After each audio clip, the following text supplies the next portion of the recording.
만약 멀리 시집간 딸이 여러분과 3년 동안이나 연락을 끊고 지냈다면 여러분은 자존심을 내려놓고 먼저 딸을 찾아가 보시겠습니까? 오늘 소개해드릴 사연은 바로 그런 고민을 안고 있던 한 어머니의 이야기입니다. 불길한 예감이 들어 몰래 딸의 집을 찾아간 어머니. 하지만 문을 연 순간 기대했던 감동적인 재회 대신 어머니의 눈앞에 펼쳐진 것은 가슴 찢어지는 컵라면 한 그릇뿐이었습니다. 한때 유머 감각 넘치고 밝았던 딸이 어쩌다 아이를 데리고 낡은 월세방에서 라면으로 끼니를 때우게 된 걸까요? 연락이 두절된 3년 동안 딸의 결혼 생활에는 도대체 무슨 일이 있었던 걸까요? 그리고 어머니가 돈을 내밀며 딸을 도우려 했을 때 딸은 왜 그토록 격렬하게 저항했을까요? 엄마 필요 없어 라는 그 모진 말 뒤에는 모녀 사이에 쌓인 아무도 몰랐던 오해와 상처가 숨겨져 있었습니다. 오늘 우리는 단순히 한 여성의 결혼 비극을 이야기하려는 게 아닙니다. 뒤늦은 깨달음과 따뜻한 포옹으로 딸을 인생의 늪에서 건져 올린 한 어머니의 위대한 반격에 대해 이야기해 보려 합니다. 제 이름은 김영자. 올해 65입니다. 남들은 은퇴하면 팔자 편하게 노후를 즐긴다고들 하지만 제 가슴 속에는 언제나 무거운 바위 덩어리가 짓누르고 있는 것만 같았습니다. 그 바위 덩어리는 바로 제 딸, 수진수 진이었습니다. 벌써 3년이 지났습니다. 천일이 넘는 시간 동안 저는 딸의 목소리 한 번 듣지 못했고 얼굴 한 번 보지 못했습니다. 제 휴대전화에 남아있는 딸의 마지막 문자 메시지를 수천 번도 더 들여다봤을 겁니다. 글자 하나하나를 달달 외울 정도가 되었지만 볼 때마다 가슴은 바늘로 찌르는 듯 아팠습니다. 3년 전 어느 날 밤이었습니다. 수진이가 갑자기 전화를 걸어와 대뜸 3천만 원을 빌려달라고 하더군요. 3천만 원이라니 작은 돈이 아니잖아요. 저는 덜컥 겁이 나서 물었습니다. 수진아, 그 큰 돈을 어디에 쓰려고? 집에 무슨 일 있니? 아니면 서방이 어디 아파? 수진이는 전화기 너머에서 우물쭈물하며 제대로 대답을 못하고 그저 급한 돈이라며 꼬치꼬치 캐묻지 말라고만 했습니다. 제가 성격이 좀 급한 데다 뭐든 확실히 짚고 넘어가야 하는 성미라. 혹시 보이스피싱을 당했거나 허투루 돈을 쓰는 건 아닌지 걱정이 앞섰습니다. 그래서 말투가 좀 날카롭게 나갔죠. 너는 어릴 때부터 사람 걱정만 시키더니 돈이 땅 파서 나오는 줄 아니? 어디에 쓸 건지 똑바로 말 안 하면 한 푼도 못 준다. 또 무슨 명품 가방 사려는 거 아니야? 아니면 이 서방 남편이랑 싸우고 홧김에 돈 쓰려는 거야. 솔직히 인정합니다. 그때 제 말이 좀 심했다는 걸요. 그러자 수진이가 한참 동안 침묵하더군요. 전화가 끊긴 줄 알았습니다. 그런데 갑자기 수진이가 울부짖으며 소리를 질렀습니다. 돈, 돈, 돈. 엄마 눈에는 나보다 돈이 더 중요하지? 엄마는 한 번도 날 믿어준 적이 없어. 맨날 비난하기만 하고. 저도 화가 나서 맞받아치려는데 딸이 전화를 뚝 끊어버렸습니다. 그리고 잠시 후 띵동 하는 알림음과 함께 제가 평생 후회하게 될 문자가 도착했습니다. 나 이제 엄마 필요 없어. 내가 밖에서 죽든 말든 신경 꺼. 그때는 너무 화가 나서 손이 부들부들 떨렸습니다. 다시 전화를 걸었지만 이미 연결이 되지 않았고 문자를 보내도 차단되었다는 표시만 떴습니다. 지난 3년 동안 저는 딸의 매정함에 화가 나면서도 밤낮으로 걱정이 되어 견딜 수가 없었습니다. 하나뿐인 딸인데 어떻게 진짜로 모른 척할 수 있겠습니까? 하지만 못난 자존심 때문에 먼저 굽히고 들어가지 못했습니다. 화가 풀리면 돌아오겠거니 생각하며 기다린 게 벌써 3년이 되어버린 겁니다. 그런데 최근 석 달 동안 가슴이 너무 두근거리고 불안했습니다. 밤에 잠을 자면 자꾸 수진이 어릴 적 모습이 꿈에 나왔습니다. 빨간 원피스를 입고 골목 어귀에 서서 엄마 하고 울며 찾는 꿈. 꿈에서 깨면 베개가 눈물로 축축하게 젖어 있었죠. 모녀 사이는 이어진다더니 불안감이 점점 커져 더는 가만히 있을 수가 없었습니다. 딸이 저를 안 보겠다고 해도 잘 살고 있는지 두 눈으로 확인은 해야겠다고 마음먹었습니다. 저는 대전으로 가는 KTX 표를 끊었습니다. 캐리어에는 딸이 좋아하던 서울 유명 떡집에 떡과 한우갈비, 그리고 어릴 때 좋아하던 반찬들을 꽉꽉 채웠습니다. 빠르게 달리는 기차 안에서 창밖 풍경을 바라보는데 손에 땀이 흥건했습니다. 만나면 첫마디를 뭐라고 해야 할지 수십 번 연습했습니다. 하지만 저는 꿈에도 상상하지 못했습니다. 저를 기다리고 있는 것이 그런 충격적인 장면일 줄은요. 대전에 도착해 기억을 더듬어 수진이 네 신혼집이었던 아파트를 찾아갔습니다. 유성구에 있는 꽤 좋은 아파트였죠. 시집 갔을 때 한번 와본 적이 있었습니다. 익숙한 현관문 앞에 서서 심호흡을 하고 옷매무새를 다듬었습니다. 딩동, 딩동. 초인종을 몇 번이나 눌렀지만 인기척이 없었습니다. 이사를 갔나 아니면 잠깐 외출했나. 그때 문이 열렸습니다. 그런데 입에서 나오려던 수진아라는 말이 쑥 들어가 버렸습니다. 문을 연 사람은 제 딸이 아니라 만삭의 배를 한 젊은 낯선 여자였습니다. 펑퍼짐한 인부복을 입은 여자가 의아한 표정으로 저를 쳐다봤습니다. 누구세요? 저는 당황해서 뒷걸음질 치며 호수를 확인했습니다. 맞는데 여기 분명 우리 딸 집인데. 실례합니다만 여기 박수진 씨 댁 아닌가요? 제가 수진이 엄마인데요. 조심스럽게 묻자 여자의 표정이 묘하게 변하더니 저를 위아래로 훑어보더군요. 박수진이요?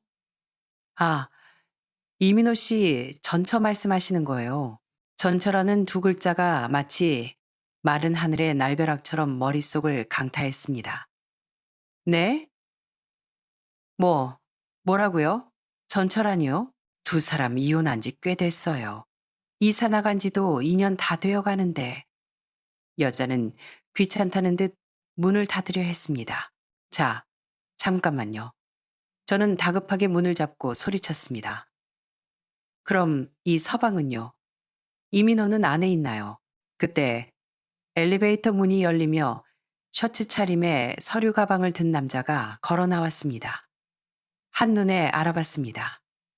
제 사위, 이민호였습니다. 저를 보자마자 사색이 되어 눈을 피하더군요. 엘리베이터로 다시 도망치려는 걸 제가 쫓아가 소매를 낚아챘습니다. 장모님, 어떻게 오셨어요? 내 딸 어디 있나? 수진이 어디 있어? 도대체 무슨 일이 있었던 거야? 이혼이라니. 왜 나한테 한마디도 안 했어?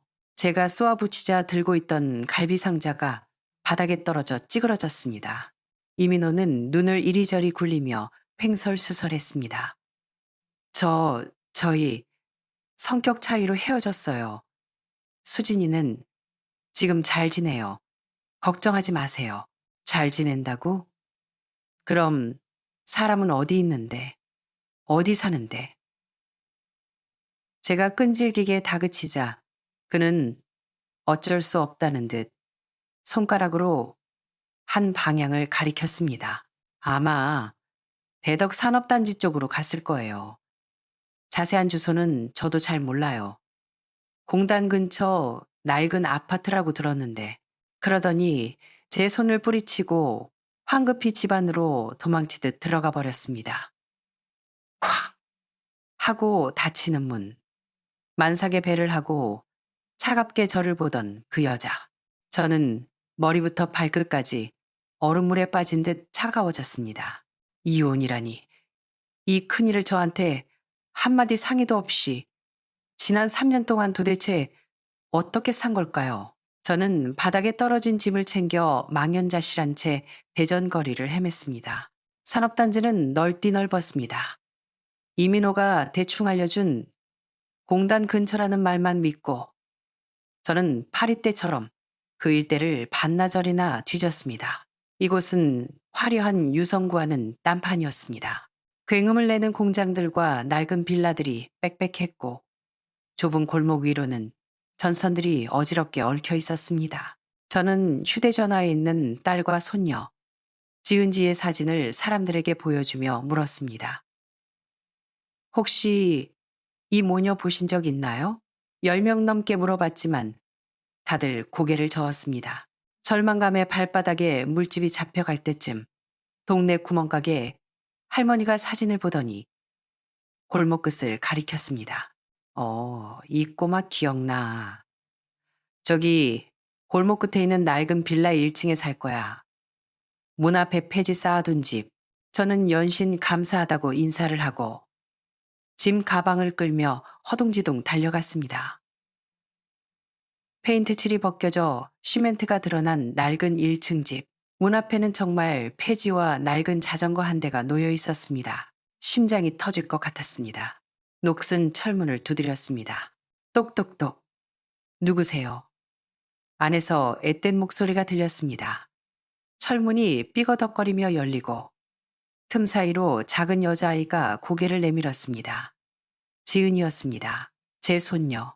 3년 못 본 사이에 키는 컸지만 너무 말라 있었습니다. 하지만 엄마를 쏙 빼닮은 그 큰 눈망울은 여전했습니다. 지은아, 할미야. 지은이는 잠시 멍하니 있다가 기억이 난 듯 눈을 반짝였습니다. 할머니, 아이가 문을 열어줘서 들어간 집안은 대낮인데도 어두컴컴해서 불을 켜야 했습니다. 한눈에 다 들어오는 좁은 방, 더블 침대 하나와 낡은 옷장, 작은 상 하나가 방을 꽉 채우고 있었습니다. 눅눅한 곰팡이 냄새와 라면 냄새가 코를 찔렀습니다. 제 눈길이 작은 밥상에 머물렀습니다. 김이 모락모락. 나는 컵라면 하나. 지은이가 까치발을 하고 물을 부었을 겁니다. 지은아, 점심을 이걸로 먹는 거니? 목소리가 떨려 나왔습니다.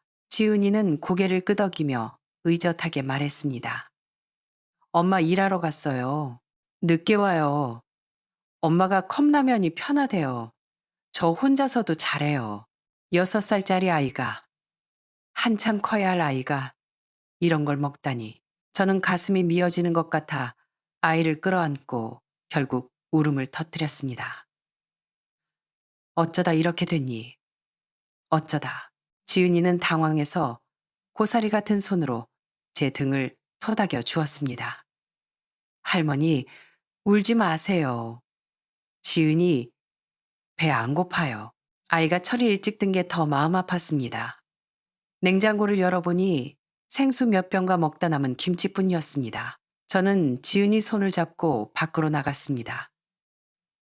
할미가 맛있는 거 사줄게. 가자.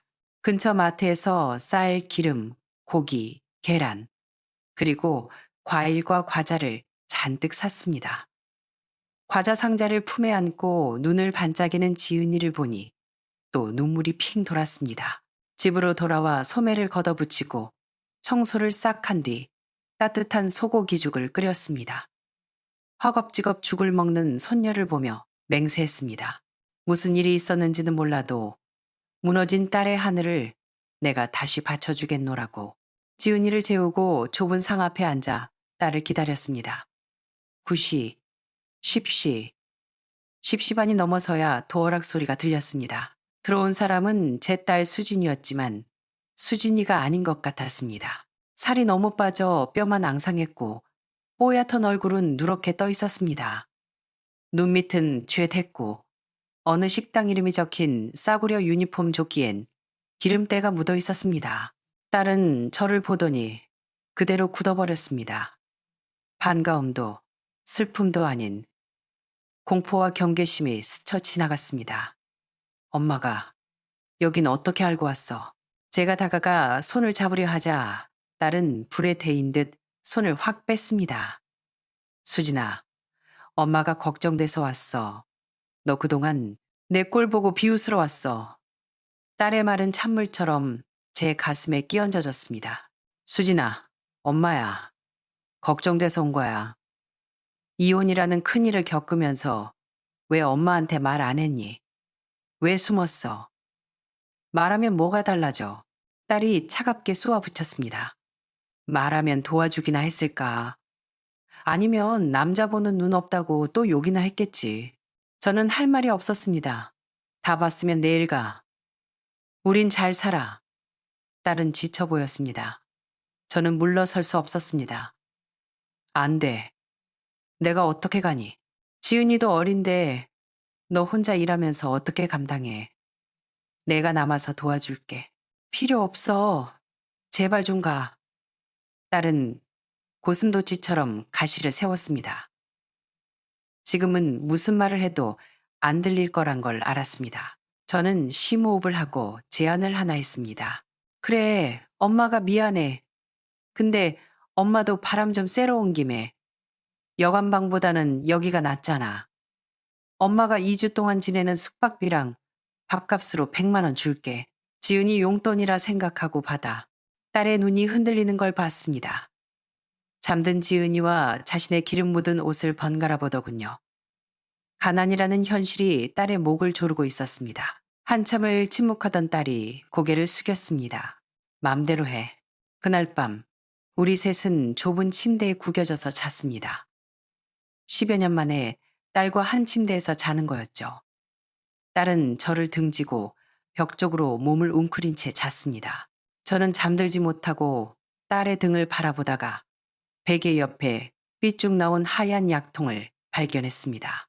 손을 뻗어 확인하려는데 딸이 동 돌아 누우며 약통을 베개 밑으로 숨겼습니다. 뭐 하는 거야? 아니, 그냥 어디 아픈가 해서. 비타민이야. 딸은 짧게 대답하고 다시 돌아 누웠습니다. 그날 밤은 서로의 숨소리만 들으며 뜬 눈으로 밤을 지새웠습니다. 다음날 새벽 5시 반, 부스럭거리는 소리에 깼습니다. 수진이는 이미 없었습니다. 창밖을 보니 낡은 자전거를 타고 새벽 안개 속으로 사라지는 딸의 뒷모습이 보였습니다. 아침 7시에 지은이를 유치원에 보내고 저는 어젯밤 딸의 유니폼에 적혀 있던 식당 이름을 찾아갔습니다. 번화가에 있는 꽤 큰 고깃집이었습니다. 저는 건너편 건물 기둥 뒤에 숨어 지켜봤습니다. 곱게 자라 설거지 한 번 제대로 안 해봤던 내 딸이 기름때 묻은 앞치마를 두르고 산더미처럼 쌓인 불판과 그릇들을 닦고 있었습니다. 고무장갑도 없이 찬물과 세제에 퉁퉁 불어터진 손. 허리가 아픈지 자꾸 두드리면서도 사장의 고함에 굽실거리고 있었습니다. 야, 박수진, 동작 안 빨라? 손님 기다리잖아. 눈물 때문에 앞이 보이지 않았습니다.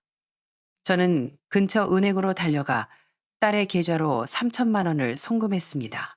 이 돈이면 빚도 좀 갚고 좀 더 나은 집으로 옮길 수 있겠지 싶어서요. 저녁에 돌아온 딸은 씩씩거리며 들어왔습니다. 휴대전화 뱅킹 화면을 제 눈앞에 들이밀더군요. 이게 무슨 짓이야? 네가 너무 고생하는 것 같아서 일단 좋은 집으로 옮기라고. 내가 엄마 돈 안 받는다고 했지. 딸이 악을 썼습니다. 다시 보낼 거야. 100만 원은 숙박비니까 받지만 나머지는 필요 없어. 나, 박수진, 가난해도 엄마한테 적선 받으면서 살 정도는 아니야. 적선이라니. 엄마가 딸한테 주는 돈이 왜 적선이야? 엄마 눈에 나는 실패자잖아. 옛날에 3천만 원 안 빌려준 건 내가 못 믿어서였고, 지금은 내가 불쌍해서 돈으로 때우려는 거잖아. 나 혼자서도 살 수 있다는 거 보여줄 거야. 딸은 화장실로 들어가 문을 잠가버렸습니다. 안에서 억눌린 울음소리가 들려왔습니다. 제가 내민 손길은 딸의 자존심을 찌르는 칼이 되어버렸습니다. 며칠 동안 냉랭한 분위기가 이어졌습니다. 어느 날 딸과 손녀가 모두 나간 사이 엉망인 옷장을 정리하다가 헌 신문지 더미 아래 깔린 딱딱한 서류 봉투를 발견했습니다. 열어보니 병원 진단서와 처방전 뭉치였습니다. 환자명 박수진, 임상 진단, 경도 우울증 및 불안장애, 일자, 2019년 5월. 2019년이면 4년 전입니다. 3년 전 저에게 돈을 빌려달라고 하기 1년 전부터 아팠다는 겁니다. 약 처방전을 보니 최근으로 올수록 약의 강도가 세지고 있었습니다. 선택적 세로토닌 재흡수 억제제, 중증 우울증 치료제. 저는 바닥에 주저앉았습니다. 4년 전은 결혼 3년 차였을 때입니다. 그때 무슨 일이 있었던 걸까요?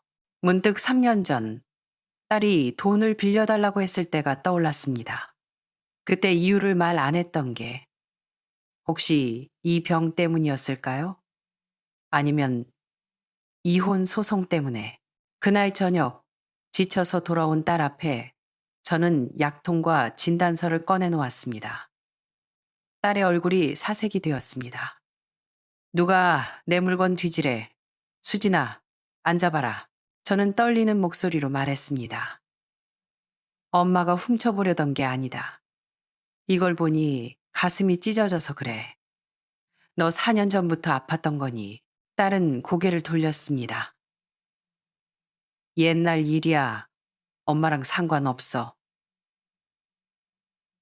상관이 없다니. 네가 내 뱃속으로 낳은 자식인데. 수진아, 지난 며칠 널 보면서 계속 생각했다. 3년 전 그 돈, 이 병 때문에 빌려달라고 했던 거니. 딸의 눈가가 붉어졌습니다. 아니면 이 서방그 놈이 널 이렇게 만든 거야? 말해봐. 엄마가 다 들어줄게. 응? 한참을 침묵하던 딸이 마침내 입을 열었습니다. 2019년. 그때부터 그 사람이 이상했어. 밖에서는 완벽한 부부인 척 했지만 집에선 차가웠어. 차에서 다른 여자 립스틱이 나온 날, 우리 결혼 생활은 끝났다는 걸 알았어. 딸은 덤덤하게, 하지만 고통스럽게 말을 이었습니다. 내가 따지니까 오히려 나를 의부증 환자 취급했어. 애 낳고 뚱뚱해져서 매력 없다고 비하하고 그 가스라이팅에 내 정신이 무너진 거야. 병원에서 우울증 진단을 받았어. 이혼하려고 했는데 그 사람이 내 병력을 알게 됐어. 그걸 약점 잡은 거야. 정신병자한테는 양육권이 안 간다고 소송 걸면 지은이 뺏고 빈털터리로 내쫓겠다고 협박했어. 변호사 선임해서 싸우고 싶었는데 돈줄을 다 끊어버렸어. 딸이 저를 쳐다봤습니다. 원망이 아닌 체념의 눈빛이었습니다. 그래서 엄마한테 3천만 원 빌려달라고 했던 거야. 변호사 비용 하려고. 근데 엄마가 거절했잖아. 그때 알았지. 난 갈 데가 없구나.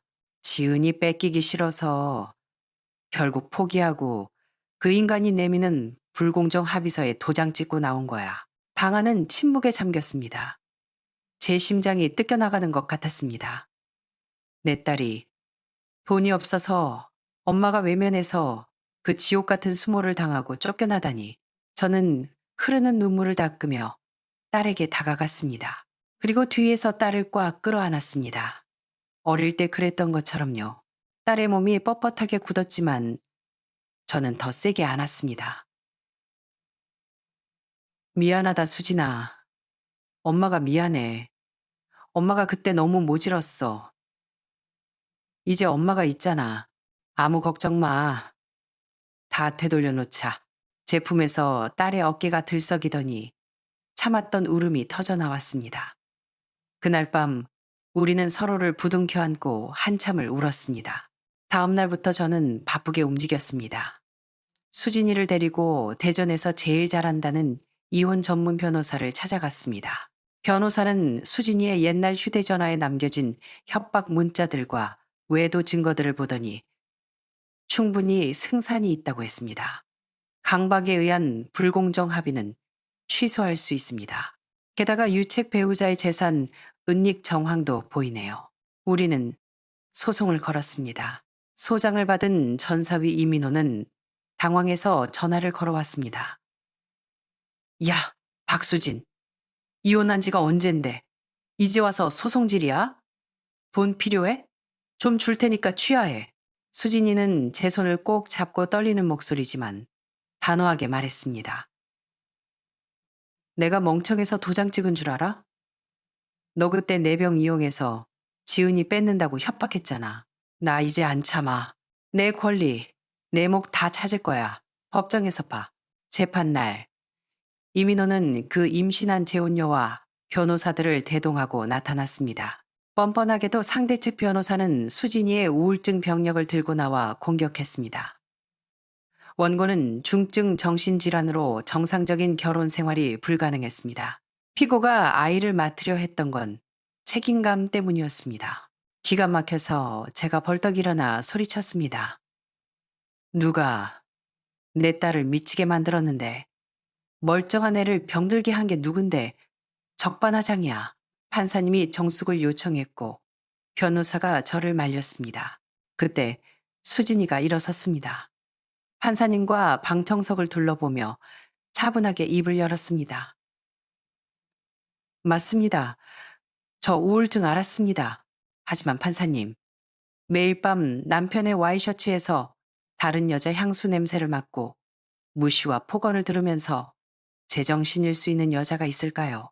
제 병은 제가 가정을 깬 이유가 아니라 이 결혼이 저에게 남긴 상처입니다. 저는 돈이 탐나서가 아니라 짓밟힌 제 존엄성을 찾으러 왔습니다. 법정안이 숙연해졌습니다. 결과는 우리의 승리였습니다. 재판부는 이혼 합의를 취소하고 재산 분할을 다시 명했습니다. 아파트 값의 절반인 5억 원과 남편이 빼돌린 현금 자산 중 3억 원, 총 8억 원을 지급하고 양육비도 매달 지급하라는 판결이 내려졌습니다. 법원을 나오는데 비가 그치고 햇살이 비치고 있었습니다. 수진이는 판결문을 가슴에 품고 저를 보며 환하게 웃었습니다. 처음 보는 진짜 미소였습니다. 모든 일이 마무리되고 서울로 올라오기 전날 밤 수진이가 조용히 물었습니다. 엄마, 하나만 물어볼게. 그때 내가 왜 사실대로 말 안 하고 엄마랑 연을 끊었는지 알아. 저는 고개를 저었습니다. 나 10살 때 기억나? 학교에서 경주로 수학여행 갔을 때 엄마가 기말고사 1등 하면 보내준다고 했잖아. 나 진짜 1등 했는데 그날 엄마가 돈 문제로 아빠랑 싸우고 있었어. 내가 여행비 달라고 하니까 엄마가 내 성적표 찢으면서 그랬어. 집 구석 망해가는데 여행 타령이냐고. 철없는 년이라고. 제 가슴이 철렁 내려앉았습니다. 기억납니다. 가게 대금이 막혀서 예민했을 때였죠. 그때부터였어. 엄마한테 돈 이야기만 꺼내면 내가 쓸모없는 존재, 짐 같은 존재가 된 것 같아서 무서웠어. 3년 전에도 엄마한테 거절당하는 순간 다시 10살짜리 꼬마가 된 기분이었어. 그래서 차라리 연을 끊는 게 낫다고 생각했어. 저는 하염없이 눈물을 흘리며 딸의 손을 잡았습니다. 미안하다. 엄마가 너무 무지했어. 돈 때문에 내 새끼 마음에 대못을 박았구나. 이제는 절대 그러지 않을게. 엄마가 널 얼마나 사랑하는데. 우리는 그렇게 수십 년 묵은 앙금을 털어냈습니다. 지금 수진이는 서울 우리 집으로 들어와 지냅니다. 우울증도 많이 좋아졌고 받은 위자료로 평소 꿈꾸던 제과 제빵을 배워 작은 베이킹 스튜디오를 준비하고 있습니다. 집안에는 빵 굽는 고소한 냄새와 소녀 지은이의 웃음소리가 끊이지 않습니다. 어느 주말 오후 저는 거실에서 지은이에게 헝겊 인형 만드는 법을 가르쳐주고 있었습니다. 할머니, 왜 인형 옷을 이 헝겊으로 만들어요? 저는 낡은 체크무늬 천을 쓰다듬으며 말했습니다. 이건 네 엄마가 어릴 때 처음 입었던 원피스란다. 엄마의 용기가 너한테도 전해지라고. 주방에서 그 말을 들은 수진이가 우리를 보며 빙그레 웃더군요. 가족이라는 건 때로는 상처를 주기도 하지만 결국 서로를 치유할 수 있는 유일한 존재인가 봅니다. 오늘 사연 어떠셨나요? 돈 때문에 쌓인 오해, 그리고 뒤늦은 화해. 만약 여러분이라면 자존심을 굽히고 먼저 손을 내밀 수 있었을까요? 가족 간의 대화가 얼마나 중요한지 다시금 깨닫게 되는 시간이었습니다. 이 이야기가 마음에 와닿으셨다면 구독과 좋아요 부탁드립니다. 여러분의 따뜻한 관심이 더 많은 분께 위로가 될 수 있도록 영상을 공유해 주세요. 감사합니다.